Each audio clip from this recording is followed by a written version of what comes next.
과정에 대한 설명회를 진행을 하는데요. 일단은 전체 과정에 대해서 어머님들께 말씀을 드릴 거고요.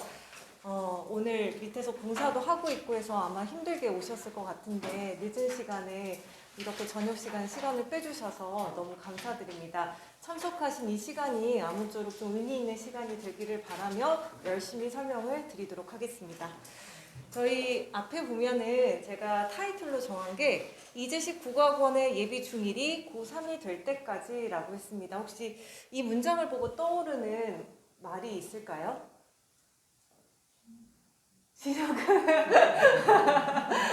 그 영국에서 예전에 그 복지 정책으로 요람에서 무덤까지라는 말이 있었습니다. 그래서 한 사람이 태어났을 때 태어나는 그 순간부터 죽는 그 순간까지 국가가 책임지겠다라는 의미였는데요. 저희 이재식 국어학원에서는 아이들이 예비 중1에서 시작하는 단계에서부터 마지막에 입시의 마지막까지 함께 하겠다라는 의미로서 이렇게 제목을 붙여봤습니다.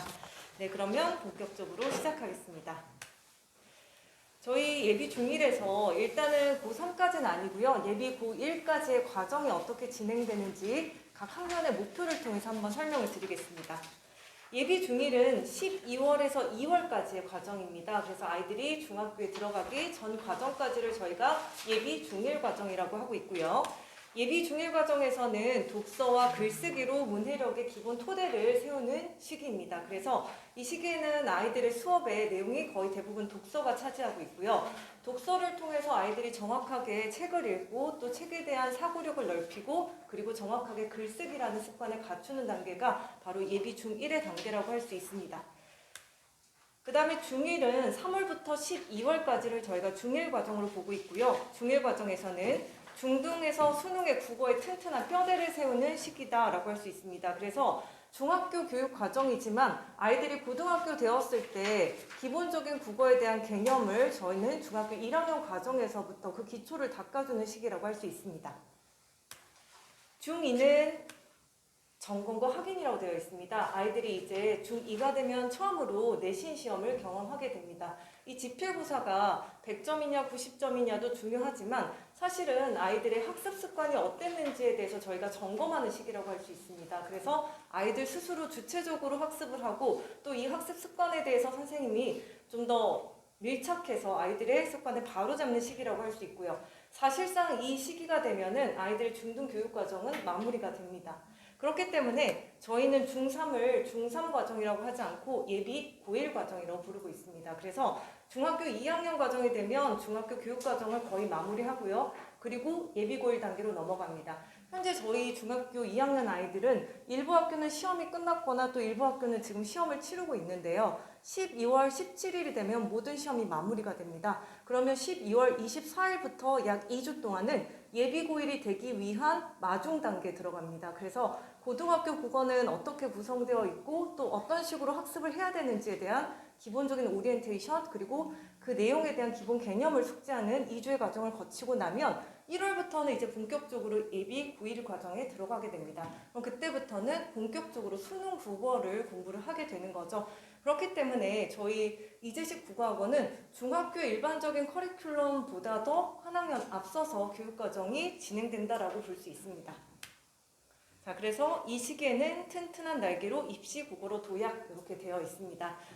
사실 저희가 처음에 말씀드렸던 예비 중1에서 고3까지라고 말씀드렸던 이유 중에 하나는 저희는 교육과정을 설계를 하면서 각 학년이 개별적으로 존재하는 것이 아니라 각 학년이 다 유기적으로 연계가 되어 있습니다. 그렇기 때문에 중1에서 중2 그리고 또 중3이 되었을 때 각 학년의 교육과정에서의 목표를 서로 연결하고 일치시키고 있기 때문에 다음 교육과정이 어떤지에 대해서 궁금하신 어머님들께서는 저희가 지금 계속해서 설명회를 진행하고 있기 때문에 다음 학년의 설명회를 미리 들어보시는 것도 좋을 것 같습니다. 원하시는 어머님들께는 저희가 유튜브 링크를 보내드리도록 하겠습니다.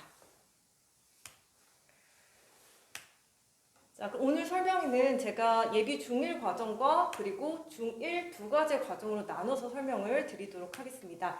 일단 예비 중1 과정부터 설명을 드릴 텐데요. 어머님들께 질문을 한번 해보겠습니다. 우리 아이가 현재 국어 학습 역량이 어느 정도일까요? 혹시 어머님들 그 아이들 지금 국어와 관련된 학원 보내고 계실까요, 이미? 독서 논술 학원을 다니는 친구들도 꽤 있을 거라고 생각이 됩니다. 그런데 아마 이제 독서 수업으로는 아이들의 국어학습 역량이 어느 정도인지에 대해서는 좀 평가하기가 애매합니다. 왜냐하면 대부분의 독서 논술의 경우에는 아이들의 어떤 주관적인 감상이나 그러한 생각, 사고력을 위주로 수업을 진행하고 있기 때문에 객관적으로 국어학습에 대한 역량을 파악하기는 좀 어렵습니다. 그렇기 때문에 저희 학원에서는 아이들이 입학하기 전에 진단평가를 실시하고 있습니다. 그래서 이 진단평가를 통해서 아이들의 기초적인, 그래서 초등교육과정을 마치고 난 우리 아이들의 기본적인 국어학습 역량이 어느 정도인지를 평가를 해보는 건데, 이 진단평가는 무료로 실시하고 있기 때문에 어머님들이 원하시면 언제든지 시간을 좀 맞추어서 등원하기 전에, 개강 전에 미리 시험을 보면 좋겠는데, 만약에 시간이 좀 안 되는 경우에는 등원한 후라도 언제든지 아이와 시간을 맞춰서 할 수 있고요. 그렇기 때문에 꼭 시험을 봤으면 좋겠습니다. 지금 저희 지난주부터 실시를 했고요. 이미 많은 아이들이 시험을 치르고 있고, 아마 오늘 오신 어머님들 중에서도 아이를 지금 저쪽에 보내서 시험을 치르게 하고 있는 걸로 알고 있습니다. 진단평가의 내용을 한번 보시면 일단은 여기가 글씨가 잘 안 보이실 텐데 저희가 보통 28문제로 구성을 하고 있고요. 이 문제의 경우에는 각각의 문제들마다 사실적 사고나 추론적 사고나 비판적 사고, 창의적 사고를 평가하는 역량으로 나누어서 문제를 구성을 하고 있습니다.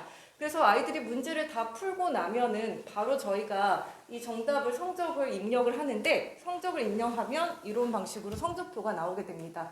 그래서 아이들이 문제를 풀면서 각각의 영역을 통해서 어떤 부분들이 부족하고 또 어떤 부분들에 대해서 어느 정도 학습 역량을 갖추었는지를 확인해 보고, 이 내용을 토대로 해서 어머님들과 또 아이들과 상담을 진행하게 되고요. 그리고 앞으로 우리 아이들과 만나는 과정에서 아이의 어떤 개별적인 이런 특성들을 파악하고 반영하는 방식으로 수업을 진행하려고 합니다. 자, 그러면 이제 정규 수업 시간표에 대해서 한번 살펴볼게요. 자, 정규 수업은 총 3시간으로 진행을 합니다. 아마 그 아이들이 학원에서 3시간을 내내 수업을 받기가 좀 어려울 수도 있어요. 그렇기 때문에 예비 중일 과정에서는 수업 과정에서 선생님이 일방적으로 이렇게 수업만 진행하는 것이 아니라 여러 가지 PPT와 영상 자료를 경매가면서 아이들과 많이 소통하는 방식으로 예비 중일 과정에서 수업을 진행하려고 합니다. 정규 수업 3시간이고요. 10주 과정으로 되어 있습니다. 12월에서 2월까지 총 10주의 과정은 구성되어 있고요. 수업의 내용을 보면 1교시에는 독서 내용을 확인하고 스키마라고 해서 배경 지식을 확장하는 내용으로 수업이 진행되어 있습니다. 그래서 1교시 수업에서는 아이들이 미리 읽어오게 한 책을 얼마나 정확하게 읽었는지를 사실적 이해를 파악하는 내용으로 수업을 진행을 하고요. 2교시에는 앞서 얘기했던 배경 지식과 관련해서 비판적 사고를 중심으로 아이들이 이 내용에 대해서 얼마나 깊이 있게 생각하고 있는지 발표하고 토론하는 수업을 진행을 하고요. 그리고 간단하게 쓴 글쓰기에 대해서 선생님이 첨삭을 하면서 수업을 진행을 합니다. 그런데 사실 수업 시간 안에 모든 글에 대한 첨삭을 완벽하게 완료하기는 어렵기 때문에 이러한 경우에는 아이들이 원고지 노트에 작성한 내용을 제출하고 선생님이 서면 첨삭을 통해서 다시 한번 피드백을 하도록 진행을 하고 있습니다. 3교시에는 어휘 테스트와 국어를 진행을 하게 되는데요. 이 어휘 테스트는 제가 조금 이따 더 자세하게 설명을 드리고요. 그리고 이 시간에는 비문학이라고 하는 아이들이 사실은 한 번도 정확하게 접해보지 않았던, 하지만 수능에서 가장 어렵다라고 하는 이 비문학의 기초적인 입문 단계에 들어가게 되고요. 문학에 있어서는 시와 소설의 기본적인 개념에 대해서 이해하는 방식으로 수업을 진행할 계획입니다. 저희 교재 한번 볼게요. 여기 앞에 있는 게 이제 나비다라고 하는, 저기 뒤쪽에도 비치가 되어 있었는데요. 나비다라고 하는 이 교재, 나는 예비 중1이다 라는 교재입니다. 이 교재를 보면은, 교재의 내용을 보면 독서와 비문학, 문학으로 구성이 되어 있습니다. 그래서 12월, 1월, 2월 과정이 이런 방식으로 구성이 되어 있고요. 그리고 어휘의 경우에는 우공비 어휘 1이라는 외부 교재를 사용하고 있습니다. 사실 저희가 예전에는 어휘의 경우에도 자체 교재에서 내용을 만들어서 썼는데요. 그러한 내용보다는 사실 시중 교재에서 이 어휘의 내용을 훨씬 더 다양하게 다루고 있고 더 체계적으로 다루고 있는 부분이 있기 때문에 저희가 이 부분에 있어서만큼 과감하게 좀 합의를 하고 외부 교재를 사용하기로 결정을 했습니다. 네, 그러면 12월에서 2월까지 독서 목록을 보면서 저희가 왜 이러한 책을 선택했는지에 대해서 한번 설명을 드리겠습니다. 12월 1주차하고 2, 3주차에는 박시정과 최척전이라는 책으로 구성이 되어 있는데요. 이 책은 중학교와 고등학교 교과서에도 실려 있습니다. 하지만 이 내용들이 교과서에는 전문으로 실려 있지는 않습니다. 근데 우리 아이들이 자기의 어떤 흥미와 재미를 위한 책을 많이 읽지만 사실 고전을 찾아서 읽지는 않습니다. 그런데 아이들이 접할 수 있는 고전 중에 어렵지 않으면서도 흥미를 가질 수 있을 만한 책으로 이 두 권을 선정을 했고요. 두 책의 공통점은 조선시대의 전쟁과 관련되어 있습니다. 조선시대의 전쟁에서 하나는 영웅서사이고 하나는 일반 백성이 어떤 식으로 그 전쟁에 임했는가에 대한 내용입니다. 그래서 이 서로 다른 등장인물의 대응 태도를 통해서 아이들이 비교해 볼 수 있도록 이러한 내용으로 독서를 선정을 했습니다. 1월 달에는 파인만 과학을 웃겨주세요 그리고 프랑켄슈타인입니다. 이 두 책은 공통 주제는 과학입니다. 파인만 과학을 웃겨주세요라고 하는 것은 노벨 물리학자가 사실은 이제 과학적으로 가장 최고의 경지에 올랐던 한 과학자가 자신의 어떤 연구의 결과가 원자폭탄이라고 하는 끔찍한 결과를 낳았다는 데서 반성적인, 그래서 과학자의 윤리적 사고와 관련되어 있는 프랑켄슈타인도 소설이지만 마찬가지의 주제로 접근할 수 있기 때문에 두 책을 같이 묶어서 진행할 계획이고요. 그 다음에 2월에는 1, 2주차에는 종의 기원, 3, 4주차에는 페인트라는 작품으로 진행을 합니다. 혹시 페인트 우리 아이 읽어본 적 있을까요?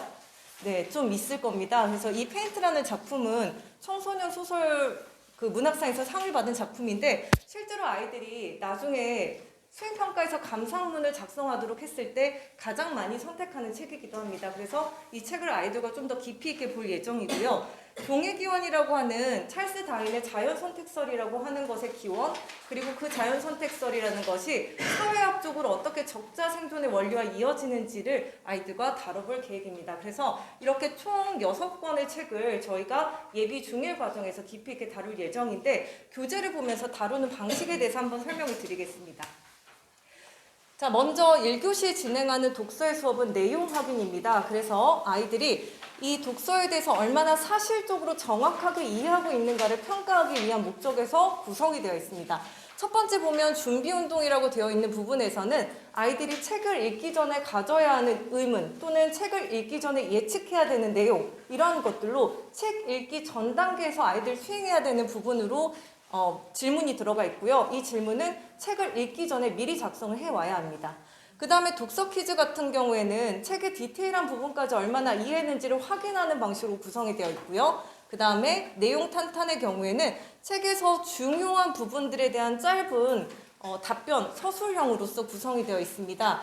그리고 나서 아이들이 추론적으로 사고할 수 있는, 그래서 책에 있는 내용에서 좀 더 깊이 있게 들어가야 되는 내용들로 이렇게 구성이 되어 있습니다. 여기까지가 1교시의 독서 확인의 내용입니다.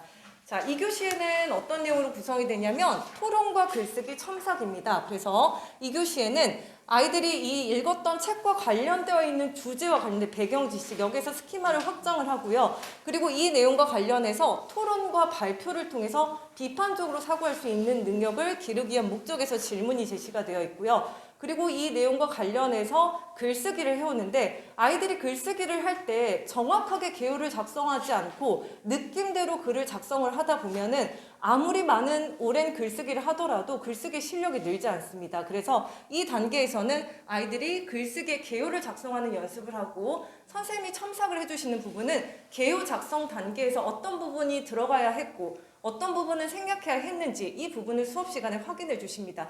그러고 나면 아이들이 원고지 노트에 완성된 글쓰기를 해오고요. 이것을 서면 첨삭 피드백을 통해서 수업을 진행하도록 합니다. 여기까지가 독서에 대한 부분이었습니다. 자, 이제 3교시는 비문학과 문학 어휘 테스트로 구성이 되어 있습니다. 비문학의 경우에는 이제 우리 아이들이 초등학교에서 이제 처음으로 이 비문학이라고 하는 중학교에 와서 처음으로 보게 되는 건데 사실 학교 수업에는 이 비문학이라고 하는 것이 정식으로 들어가 있지는 않습니다. 물론 읽기와 쓰기라고 하는 과목은 있지만 이렇게 아이들이 고등학교에서 하는 비문학에 대해서 체험해 볼 수 있는 기회가 별로 없습니다. 그래서 저희 아이들은 예비 중1 단계에서 비문학을 공부하게 되고 예비 중1 단계에서는 비문학을 공부하는 데 있어서 각각의 문단에서의 핵심어가 무엇이고 핵심 문장이 무엇이고 그 핵심 문장을 어떻게 나만의 문장으로 다시 옮겨서 요약할 수 있는지를 반복적으로 연습을 합니다. 그 다음에 문학이 있는데 문학의 경우에는 시라고 했을 때 시의 가장 기본적인 개념, 소설의 가장 기본적인 개념, 희곡의 가장 기본적인 개념 이러한 것들을 예비 중1 과정에서 학습을 하게 됩니다. 네, 그리고 방금 말씀드렸던 글쓰기 첨삭입니다. 아이들이 이렇게 원고지 노트에 글을 작성해 오면 선생님이 이렇게 서면 첨삭으로 진행을 하고요. 이 경우에는 이제 아이가 학원에 오지 못했거나 또는 글쓰기 노트를 가져오지 않고 선생님에게 따로 보냈을 때 이렇게 온라인 피드백으로 진행하기도 합니다. 그래서 사실 저희 학원에서 가장 공들이는 부분 중에 하나가 바로 이 첨삭에 대한 부분입니다. 제가 사실 여러 학원들에서 첨삭을 진행하는 것들을 봤는데 아무리 공들여 쓴다고 하더라도 아주 짤막하게 몇 문장을 쓴다거나 아니면 잘 썼습니다, 못 썼습니다 이 정도에서 끝나는 경우가 많은데 저희는 첨삭에서 어떤 방향성을 고쳐야 되는지를 최대한 구체적으로 아이들에게 지시해 주도록 노력을 하고 있습니다. 네, 여기까지가 예비 중1 과정이었고요. 이제 본격적으로 중1 과정에 대해서 설명을 드리겠습니다. 중1 과정은 3월부터 12월까지의 과정입니다. 자, 일단은요, 중학교 국어 교과서에서는 무엇을 다룰까라는 것을 저희가 질문으로 한번 제시를 해봤는데요. 아마 저희 아이가 첫째가 아닌 경우도 많죠. 둘째인 경우는 이미 큰 아이를 경험해보신 어머니들 많으실 텐데요. 일단 중학교 국어 교과서에서 다루는 내용들을 한번 살펴보겠습니다. 저희 이제 보면은 아이들 중학교 가면은 출판사가 다 다릅니다. 학교마다 출판사가 다른데요. 여기에서 천재박이라고 하는 출판사는 천재교육의 박영묵이라는 저자의 교과서입니다. 그래서 이 교과서를 주로 쓰는 학교는 석천중, 중흥중, 구명중학교입니다. 이 학교들에서는 천재박을 쓰는데요. 일단은 1단원부터 2단원, 3단원, 4단원의 제목들만 보면은 1단원의 문학과 표현은 주로 시나 소설을 얘기하는 거고요. 2단원의 유학과 판단이라고 하는 것은 아이들의 읽기와 관련되어 있습니다. 3단원에서 언어의 세계라고 하는 것은 문법에 해당하는 거고요. 4단원에서 예측하며 읽기와 토의 같은 글은 읽기와 발표문, 토의문 이런 것들을 다루고 있는 내용입니다. 자, 그러면 다른 학교도 보겠습니다. 천재노입니다. 같은 천재 교육인데 저자가 다릅니다. 천재 노미숙입니다. 노미숙 저자의 이 교과서는 학교는 진산중, 계남중, 상도중, 부원중에서 이 출판사를 선택을 하고 있습니다.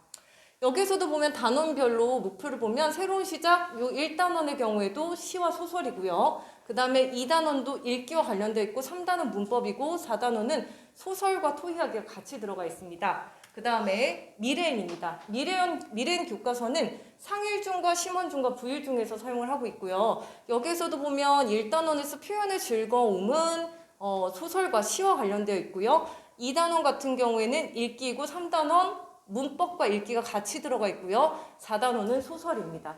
이러한 방식으로 학교들마다 출판사마다 교과서에서 단원에서의 내용은 다르지만 사실 공통표는 같다라고 할 수 있습니다. 네, 그래서 전체 대표 출판사의 교과서의 목차를 한번 살펴봤더니 1단원에서는 시, 2단원에서는 문법, 3단원에서는 읽기와 쓰기, 4단원에서는 소설을 다루고 있다는 거 확인해 봤고요. 주로 1학년 1학기 과정에서는 시의 개념과 표현법을 다루고 있고 2단원에서는 문법에서 품사와 언어의 본질을 다루고 있고요. 3단원에서는 설명문, 발표문, 4단원에서는 소설의 개념과 갈등에 대해서 다루고 있다는 거 확인해 봤습니다. 그렇기 때문에 출판사가 다르다라고 하더라도 사실은 교과서의 목표는 거의 다 동일하다라고 할 수 있습니다. 자, 그런데 아이들이 중학교 과정에서 1학년에서 3학년까지 거치는 과정에서 문학작품을 몇 편이나 보게 될까요, 어머니? 잠깐 제가 물 한 잔 마셔주세요.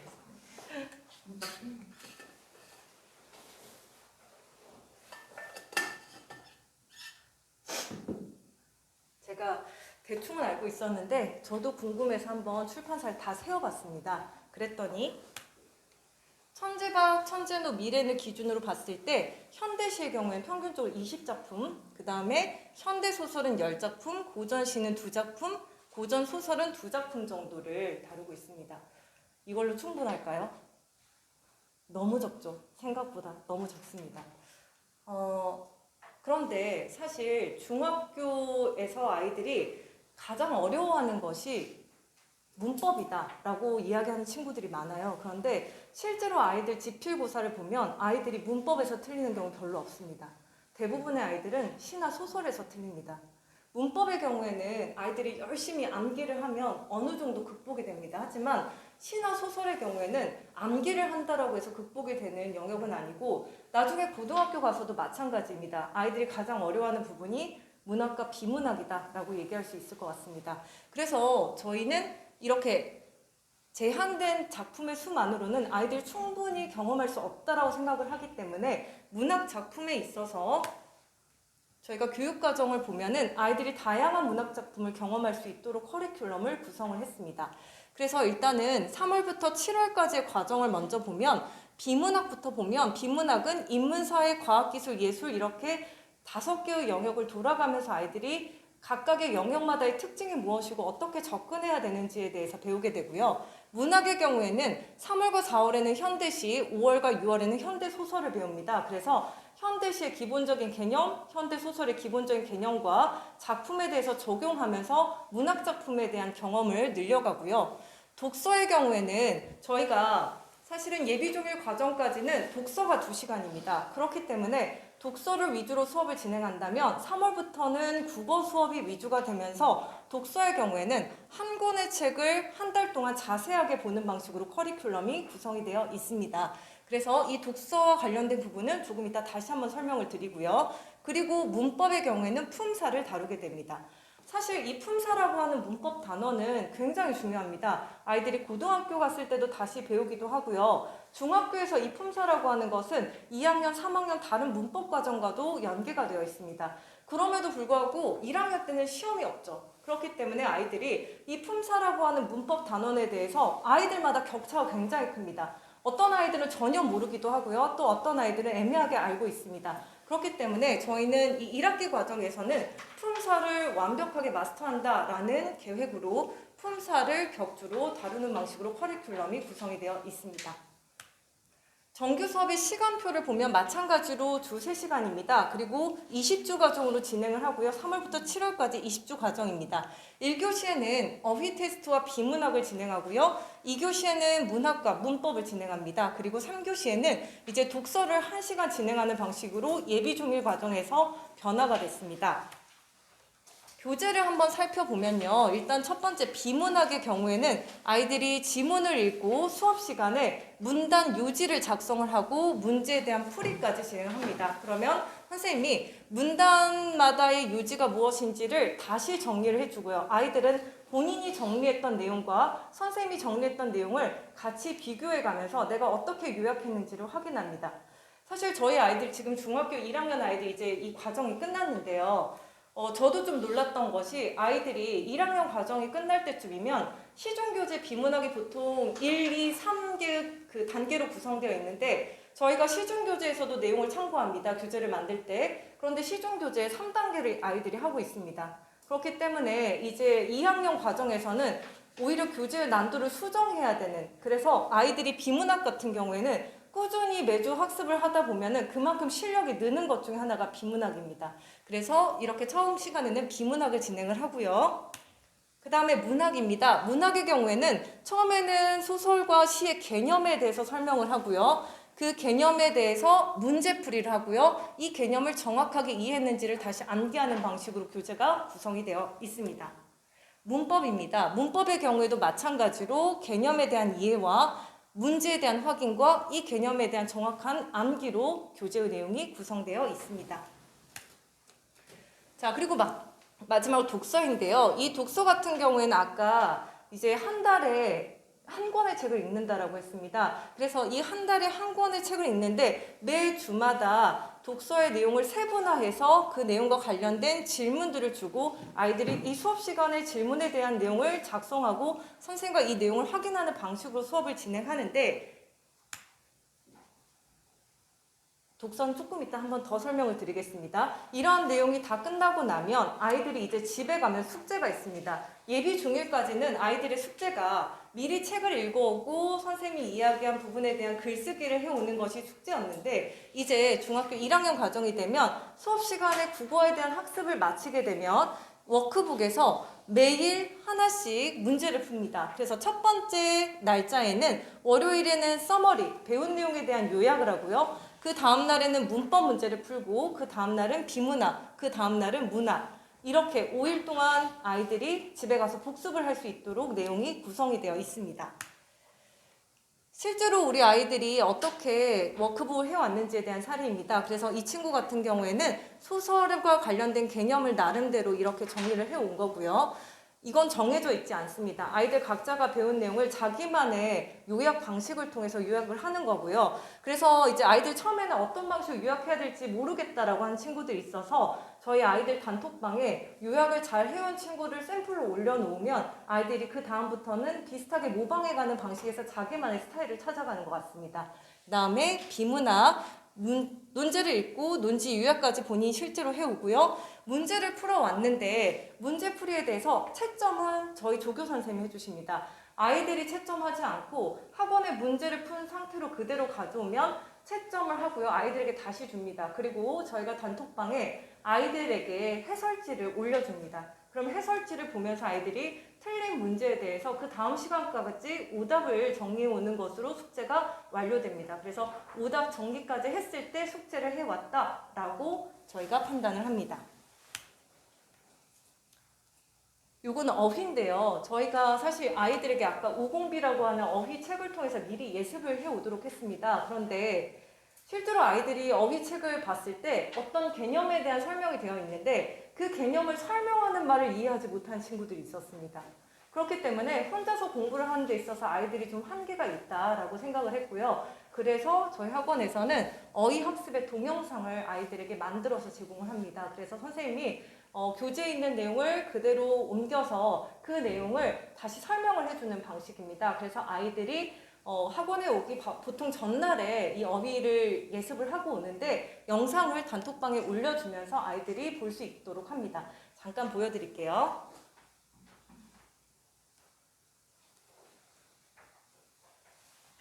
리듬을 느낄 수 있죠. 이런 것들이 바로 운율을 형성하고 있기 때문입니다. 시의 특징을 우리가 크게 세 가지로 보는데 첫 번째는 음악성이고 두 번째는 회화성이고요. 세 번째는 함축성입니다. 시만이 가지고 있는 고유한 특성 세 가지인데 이 중에 첫 번째 특성인 음악성이 바로 운율과 관련이 되어 있습니다. 시에 대한 정의를 보니까 마음속에 떠오르는 생각과 느낌을 운율이 있는 언어로 압축하여 표현한 글이다 라고 했습니다. 그래서 우리가 시어라고 하는 것은 일반적인 문장에서 쓰이는 단어들과는 다르게 다양한 의미들을 함축적으로 가지고 있습니다. 그래서 압축적으로 표현한 글이다 라고 해서 함축성과 관련이 있고요. 두 번째, 이 해화성과 관련된 내용은 앞으로 다른 시의 개념에서 함께 다루도록 하겠습니다. 이런 운율의 의미를 적용해서 봤을 때 운율은 크게 두 가지로 나뉘어지는데 첫 번째 이런 방식으로 아이들에게 어휘 영상을 매주 10분에서 15분 정도를 제작해서 아이들에게 미리 보여주고요. 이 내용을 토대로 해서 아이들이 예습을 해오도록 돕고 있습니다. 아까 저희가 이제 그 아이들이 2주에 한 번씩이 아니라 한 달에 한 권씩을 책을 읽는다라고 했습니다. 그래서 한 달에 한 권씩 읽는 책의 목록입니다. 3월부터 7월까지의 책이고요. 여기서 보면 총 6권의 책이 미리 세팅이 되어 있습니다. 첫 번째 3월에 10대를 위한 헌법 토론이라고 하는 책은 사실 이 책 제가 결정을 하면서 어떻게 결정을 했냐면 저희가 예전에는 독서를 중심으로 하다 보니까 독서 리스트가 훨씬 많습니다. 그런데 그 중에서도 이렇게 6권만 선정을 했는데 6권을 선정할 때 가장 먼저 아이들에게 물어봤습니다. 너네 했던 책들 중에서 어떤 책이 가장 인상 깊었니? 라고 했을 때 사실 아이들이 제일 많이 꼽았던 책이 의외로 난자이가 쏘아올린 작은 공과 10대를 위한 헌법 토론이었습니다. 나중에 아이들이 그 자사고나 특목고 지원한 아이들 같은 경우에는 자기 그 독서 목록을 씁니다. 그런데 여기에서 아이들이 가장 많이 언급했던 책이기도 한데 저는 의외였던 것이 수업을 할 때는 아이들 그렇게 즐거워 보이지도 않고 왜 이런 책으로 하냐 뭐 이런 반응이었는데 막상 수업을 하고 났을 때 아이들이 가장 인상 깊었다라고 하는 책들이 이러한 책들이었고요. 그래서 6권의 책을 이렇게 선정을 했습니다. 10대를 위한 헌법 토론은 기본적인 어떤 법에 대해서 아이들이 사회에서 다양한 어떤 문제들이 법과 어떻게 연계되어 있는지를 조금 재미있게 푼 책이고요. 기업 전달자는 소설입니다. 영화화되었기 때문에 이미 유명한 소설인데요. 이 소설을 저희는 철학적인, 그래서 인간이 자유의지라고 하는 것을 잃어버리게 되었을 때 어떤 문제가 발생하는지와 관련된 주제로 다룰 예정이고요. 플라톤 영화관에 가다 같은 경우에는 플라톤과 아리스토텔레스의 미학과 관련되어 있는 철학적 내용입니다. 그 다음에 6월 달에 하는 우리들의 일그러진 영혼과 난자이가 쏘아올린 작은 공, 이 두 책은 각각 다른 시대적 배경을 가지고 있지만 사회 비판적인 요소가 많기 때문에 이 내용을 먼저 다룬 다음에 그리고 나서 7월 달에는 10대를 위한 정의란 무엇인가 라고 하는 것을 통해서 앞서 배웠던 어떤 소설의 내용이 어떤 사회적인 불평등이나 또는 어떤 사회적인 문제를 가지고 있는지를 다시 한번 정리할 계획입니다. 사실 10대를 위한 정의란 무엇인가 같은 책은 책 자체는 그렇게 두껍지는 않습니다. 원래는 정의란 무엇인가 라고 하는 아주 유명한 마이클 샌델의 책을 아이들이 읽을 수 있는 눈높이로 다시 재구성한 책인데 제가 예전에 아이들에게 아주 오랫동안 대입 논술을 지도를 했었습니다. 근데 그때 그 입시에 성공한 아이들에게, 대학을 가는 아이들에게 제가 이 책을 선물로 했었어요. 10대를 위한이 아니라 정의란 무엇인가를.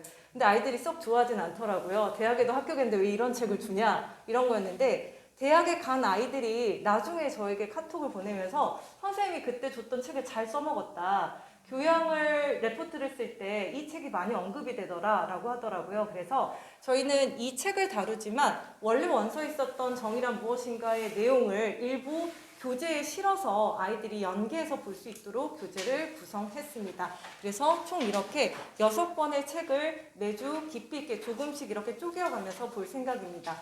사실 요즘에 보면은 일명 벽돌책이라고 해서 아주 두꺼운 책을 오랫동안 슬로우 리딩하는 것이 좀 유행이기도 합니다. 그런데 우리 아이들 대부분이 그러한 책들을 즐겁게 소화할 만큼은 아닌 것 같습니다. 그런 책은 아이들이 어느 정도 필요가 되고 또 스스로 이해하고 습득할 수 있는 시간이 되었을 때 능동적 읽기가 가능했을 때 볼 수 있는 책이고요. 그런데 저희는 아이들이 최대한 독서와 멀어지지 않고 친숙해져야 하기 때문에 이러한 좀 더 진입장벽이 낮은 책들을 가지고 깊이 있게 다루도록 교재에서 내용을 구성했습니다.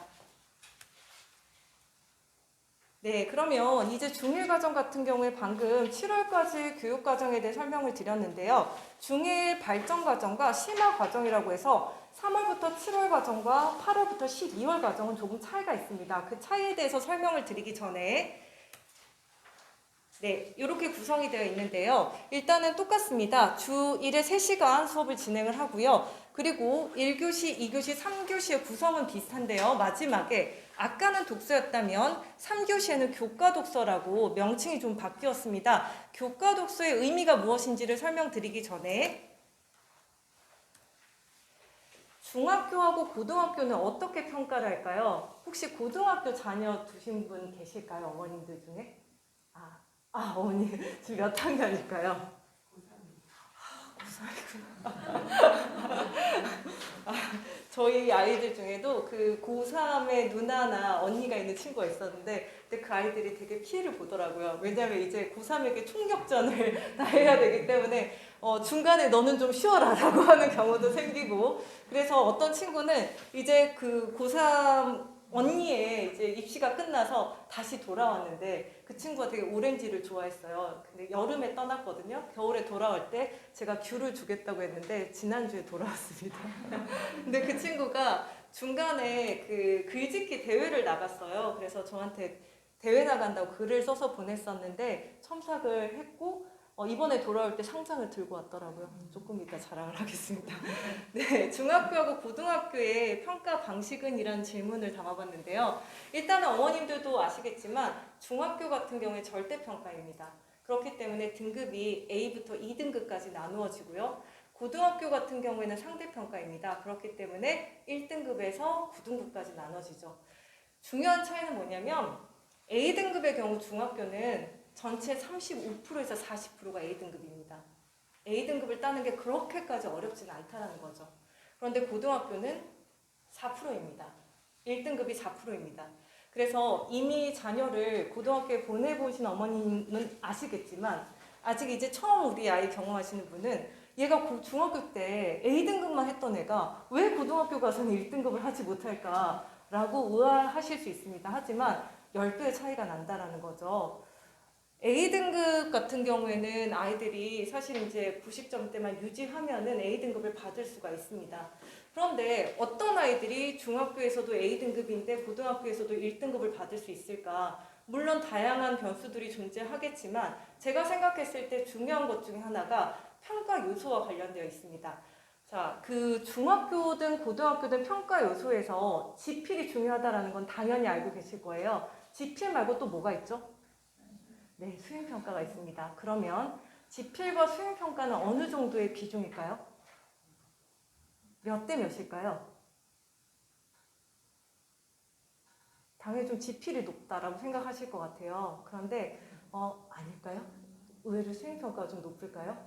네, 네, 어머님들 벌써 빠르시네요. 제가 기대했던 것과 다르게 빠르시네요. 그 지필과 수행평가가 학교마다는 차이가 있습니다. 그런데 일단은 중학교입니다.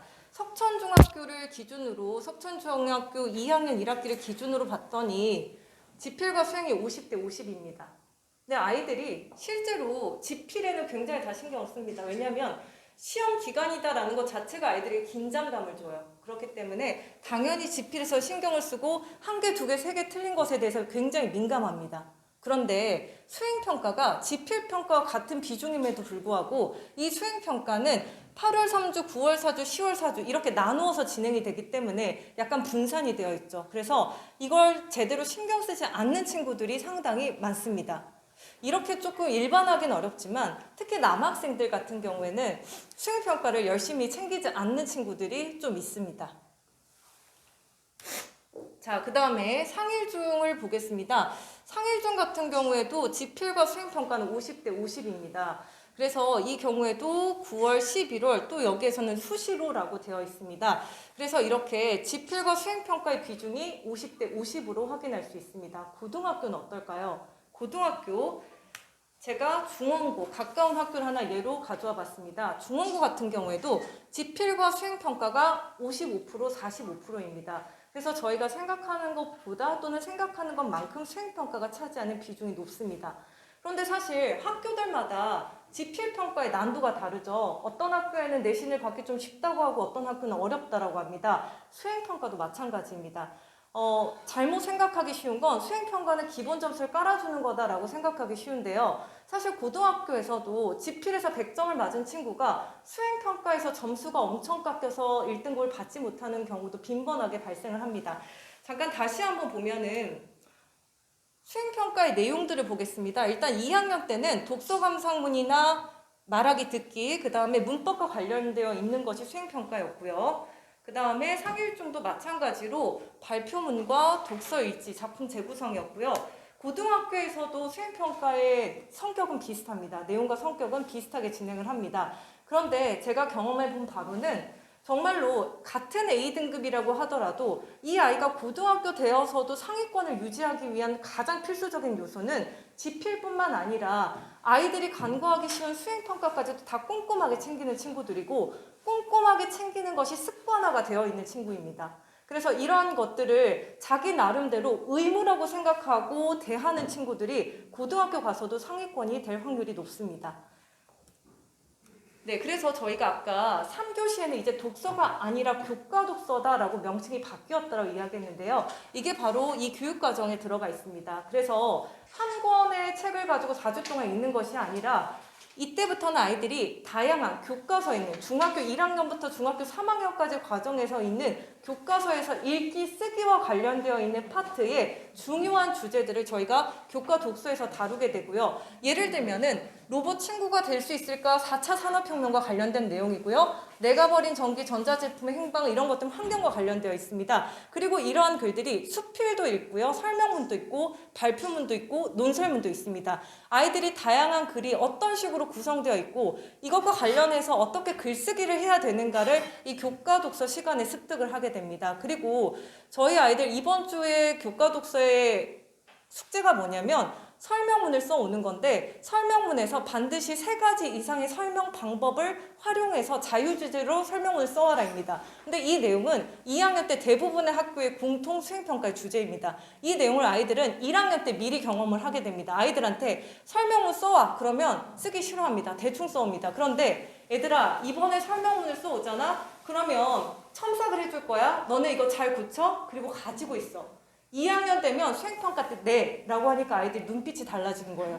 아 그때 안 해도 되는 거예요? 라고 하면서 잘 써올 태도를 보입니다. 그래서 수행평가는 저희가 보통 한 학기나 1년 먼저 어느 정도 예측이 되기 때문에 이 내용들을 이 교과 독서 시간에 미리 연습하도록 하고 완성된 글의 형태로 만들어주고요. 이걸 가지고 있다가 아이들이 좀 더 보완을 해서 수행평가 때 낼 수 있도록 아이들한테 수행평가 기간이야 써와라고 하면 아이들 안 쏩니다. 그렇기 때문에 미리 교과 독서 시간에 연습하고 만들어 올 수 있도록 이렇게 커리큘럼을 구성을 하고 있습니다.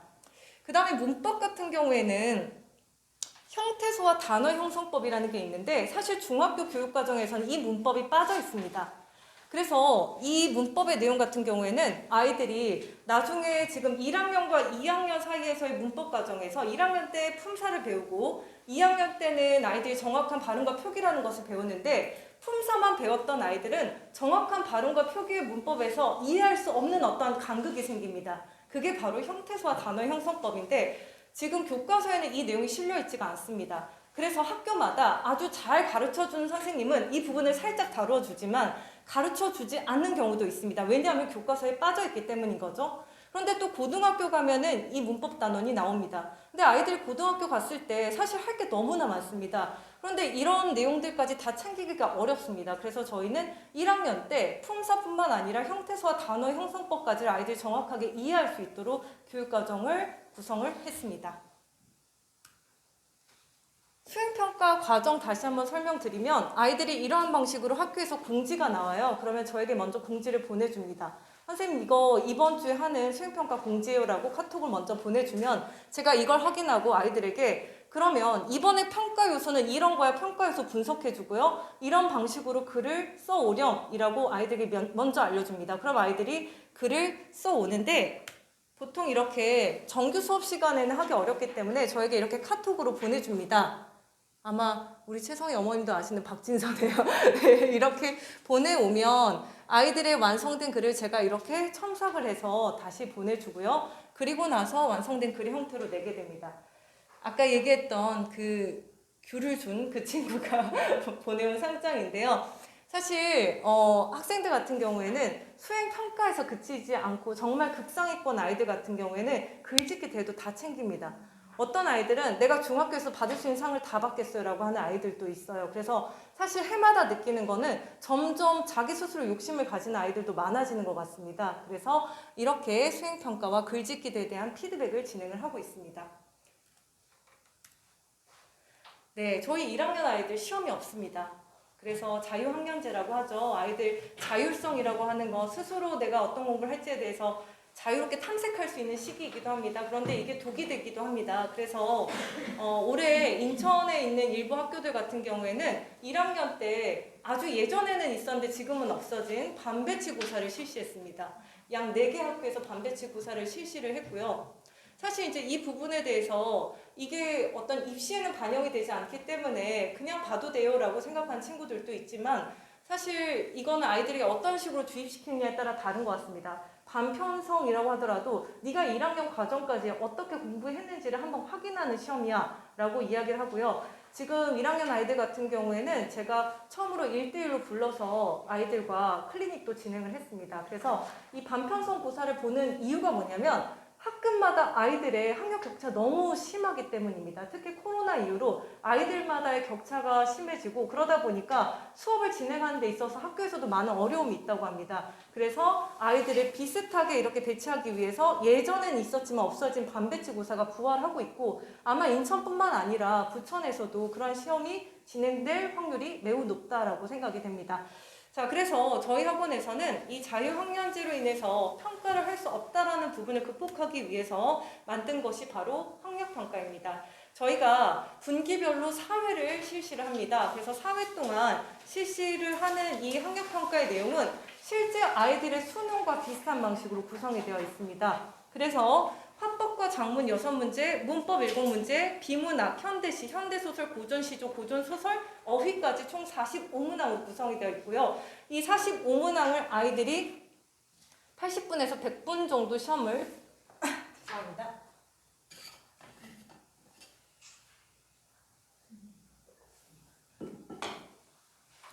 제가 평상시에 이렇게 목이 마르지 않는데 왜 설명회만 되면 막 목이 막 이렇게 붙을 것 같은 느낌이 드는 거예요. 네, 천천히 말씀드리겠습니다. 이렇게 45문항으로 구성이 되어 있습니다. 아이들이 이렇게 회차가 진행될수록 스트레스를 좀 받더라고요. 이 시험을 보는 데 있어서. 왜냐하면 성적이라고 하는 것을 처음으로 학원에서 국어와 관련돼서는 성적표를 받아보기 때문인데 사실 이제 대부분의 아이들이 성적 상승을 경험하는데 난도가 굉장히 높습니다. 예를 들면 학력평가에서 60점대인 아이들이 있어요. 60점대인 아이들이 이번에 반배치고사에는 90점을 받습니다. 그만큼 학교에서 평가하는 것과 학원에서 학력평가를 평가하는 것 사이에는 차이가 크다라고 말씀드릴 수 있는데, 자, 이러한 학력평가를 실시를 하고요. 그리고 나서 마찬가지로 성적표를 통해서 아이들의 학습 역량에 대해서 이렇게 평가를 합니다. 여기에 나와 있는 사실적 사고, 추론적 사고, 비판적 사고, 창의적 사고는 수능에서의 평가 내용과 비슷하게 저희가 배치를 했고요. 각각의 문제마다 이러한 능력을 평가할 수 있도록 문제를 구성을 했습니다. 그래서 이렇게 성적표가 나가고요. 그리고 나서 다시 한번 이러한 방식으로 어머님들께 이 성적표의 의미를 다시 해석을 해서 피드백을 드리고 있습니다. 왜냐하면 사실 수치로 보면 정확하기도 하지만 우리 아이에게 어떤 부분이 그래서 더 필요하고 어떤 부분을 보완해야 되는지를 제가 다시 한번 해석을 해서 피드백을 드리고 있습니다. 저희가 어머님들께 나눠드린 지금 자료가 있는데요. 아마 여기서 보면은 그 국어 영역이라고 되어 있는 시험지 생긴 게 2개가 있을 거예요. 일단은 알록달록 색깔로 칠해져 있는 부분은 저희가 실제로 실시했던 학력평가 시험지를 제가 해설을 다른 내용입니다. 그래서 예전에는 아이들에게 시험 끝나면 그냥 땡 이렇게 했는데 이제는 아이들에게 시험이 끝나고 나면 그 다음 주 숙제로 해설지를 보면서 본인이 틀렸던 내용을 다시 한번 정리해와라 라는 것을 숙제로 내주고 있습니다. 그리고 또 하나가 있죠, 어머니. 82라고 써있는 거 보이시죠? 올해 수능 문제입니다. 몇 학년 들었을까요? 네, 82점짜리.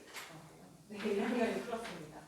저희 1학년 아이가 풀어와 라고 시키지 않았는데 풀어왔습니다. 그리고 풀어와서 틀린 문제에 대해서 질문을 했습니다. 이 아이가 어떻게 이 문제를 풀 수 있었을까? 근데 물론 이제 선택에서 보면은 화법과 작문, 언어와 매체라는 게 있는데 언어와 매체 같은 경우에는 아이가 문법 전 과정을 배우지 않았기 때문에 풀 수 없는 건 당연하고요. 화법과 작문 같은 경우에는 아이가 충분히 비문학처럼 독해해서 접근할 수 있는 영역입니다. 아이가 이 문제를 풀 수 있었던 것은 학력평가에 대한 4번의 경험이 있고 이 경험을 통해서 수능 문제는 어떻게 접근해야 되는지에 대해서 터득을 했기 때문입니다. 물론 이 아이가 훌륭한 것도 있고요. 그런데 이 아이가 수능 문제를 어떻게 접근해야 되는지에 대해서 이 경험을 통해서 체득했다라고 하는 부분을 말씀드리기 위해서 여기에 같이 넣어봤습니다. 근데 사실 이 아이가 저희 학력평가 실시했을 때 1등인 아이는 아니었습니다. 그래서 1등인 아이에게도 다음 주 시켜볼 예정입니다.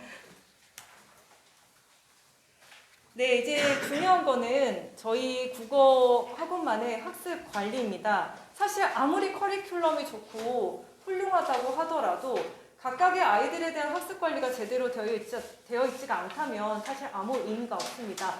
저희가 어떻게 학습 관리하는지를 보여드리겠습니다. 일단은 저희가 아이들에게 대면으로 수업을 진행하는데 때로는 그렇지 못할 경우도 있습니다. 아이가 결석을 하게 된다거나 또는 코로나와 같이 아이들이 온라인으로 수업을 진행해야 되는 경우도 생깁니다. 그래서 간단하게 아이들의 어떤 수업 분위기를 보여드릴 겸 제가 온라인 수업했던 내용을 잠깐 가져왔습니다. 네, 그러면 사연의 의견도 들어볼게요.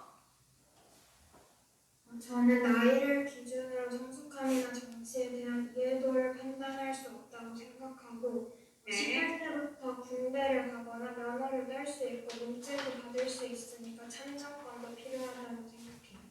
나이를 기준으로 정치적인 성숙도를 판단할 수는 없다. 그러니까 물론 지금은 18세 미만으로 연령대가 낮춰지기는 했지만 예를 들면 주민등록증이라고 하는 것이 나왔을 때는 어느 정도 투표를 할 수 있는 권리 또한 크게 부여해야 한다라고 밝혔습니다. 자, 여기서 서양의 핵심은 나이는 결코 정치적 성숙도의 기준이 되지 않는다라는 입장이었습니다.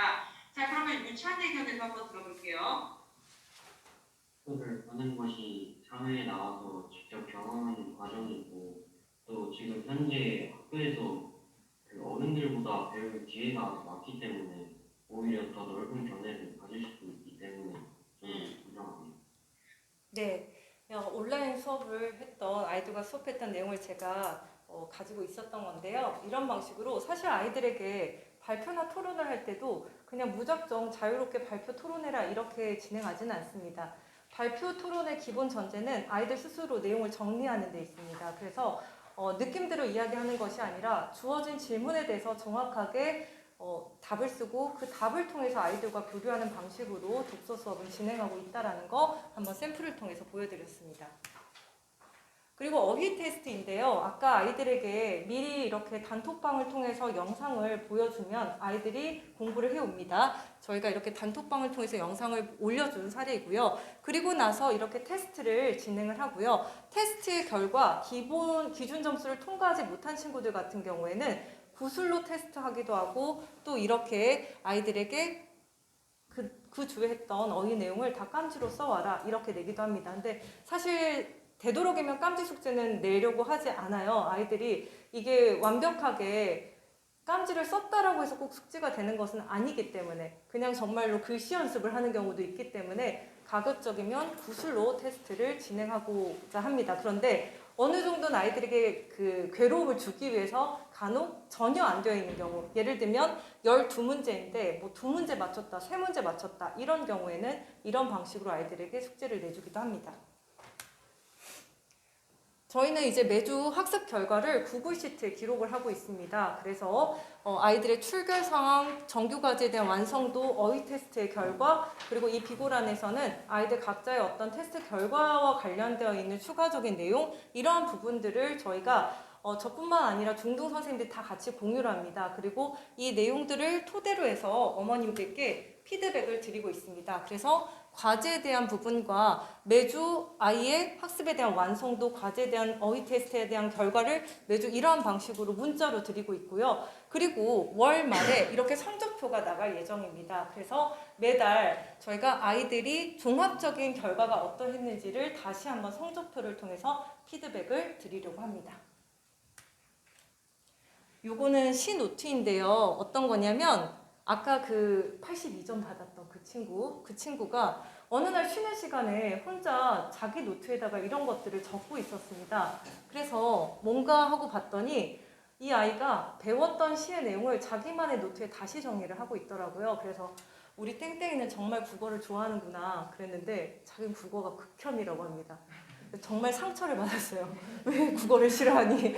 이렇게 물어봤는데 제가 또 느낀 건 당연히 아이들이 열심히 한다고 해서 모두 다 그 과목을 좋아하는 건 아니더라고요.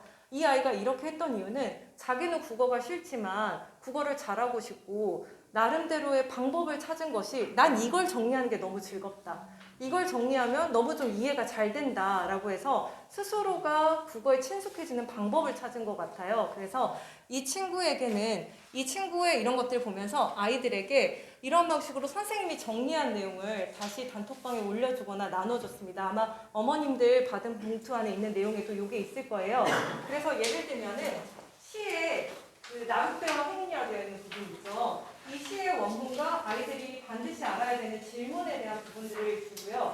그 다음에는 선생님이 정리한 내용을 아이들에게 주면서 다시 정리를 해오도록 이렇게 하고 있습니다. 그래서 제가 이걸 어떻게 하면 조금 더 발전된 방향으로 갈 수 있을까라는 것에 대해서 고민을 했고요. 그래서 시 노트를 현재 제작하고 있습니다. 요거는 가안인데 아마 총 한 시즌 3 정도로 구성이 될 것 같아요. 그래서 아이들에게 시를 주고 이 시에서 반드시 알아야 되는 화자의 상황, 그리고 화자가 가지고 있는 태도, 이러한 부분들, 그리고 시에서 중요한 시어의 의미는 이미 답이 정해진 것이 아니라 너희가 자율적으로 한번 써와봐라 라고 이렇게 매주 숙제를 줄 예정입니다. 그리고 나서 아까 어머님들께 보여드렸던 그 주석지 형태대로 선생님이 해설지를 나눠주는데 생각을 해보니까 아이들이 이 해설지를 본다라고 해서 완벽하게 이해할 수 있을 것 같지는 않습니다. 그래서 사실 계획하고 있는 것이 이렇게 주석지를 주고 선생님이 그 주석지를 다시 한번 영상을 찍어서 아이들에게 제공할 계획입니다. 그래서 사실은 제가 올해 하려고 하는 가장 제 나름대로의 중요한 사업 중에 하나가 바로 이 시 노트입니다. 이런 것들이 아이들이 시를 읽는 데 있어서 매일 습관화가 된다면 사실 나중에 엄청난 효과를 발휘할 것이라고 생각을 합니다. 네, 이제 거의 설명회를 마쳐가는데요. 제가 이렇게 한번 적어봤습니다. 진화하는 아이, 진보하는 아이라고 했는데요. 혹시 어머님들 진화와 진보의 차이를 아실까요? 예전에 연세대 문제에서 이게 논술 문제로 출제가 된 적이 있습니다. 진화와 진보의 개념. 우리 아이들이 그 6월 달에 보는 책 중에 하나가 종의기원이라는 책이었습니다. 그 종의기원이라는 책에 자연 선택설에 대해서 나오는데요. 그 내용을 보면은 모든 생물들은 자신이 살아가는 환경에 맞게끔 진화를 한다고 합니다.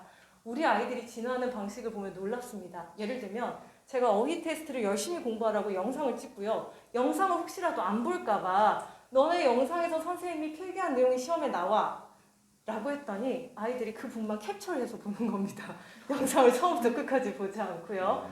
그리고 아이들에게 자 오답 정리를 해와 라고 했더니 정말 아이들이 영혼 없이 오답을 정리하는 겁니다. 그래서 올해는 어휘 테스트 영상을 다시 찍을 거고요. 그리고 또 아이들이 오답 정리를 영혼 없이 해오기 때문에 앞으로는 오답을 제공하지 않을 생각입니다. 해설지를 제공하지 않고 초반에만 어느 정도만 제공하고 그 다음부터는 너네가 생각하는 이게 왜 오답인지에 대해서 써와 이렇게 바꿀 예정입니다. 아이들이 진화하면 당연히 선생님도 같이 진화를 해야 되는 거고요. 그리고 아까 시노트에서 보여줬던 것처럼 열심히 하려는 아이가 있습니다. 자기 나름대로 국어학습법을 찾아서 재미를 붙이려는 아이들이 있어요. 그러면 당연히 선생님도 거기에 대해서 답해야 된다고 생각합니다. 아이가 좀 더 발전할 수 있는 방향으로 더 많은 것들을 만들어야 하고 개발해야 된다고 생각합니다. 그래서 저희 학원에서는 아이들의 모든 방향성에 대해서 답한다라고 어머님들께 마지막으로 강조드리고 싶습니다. 네. 이렇게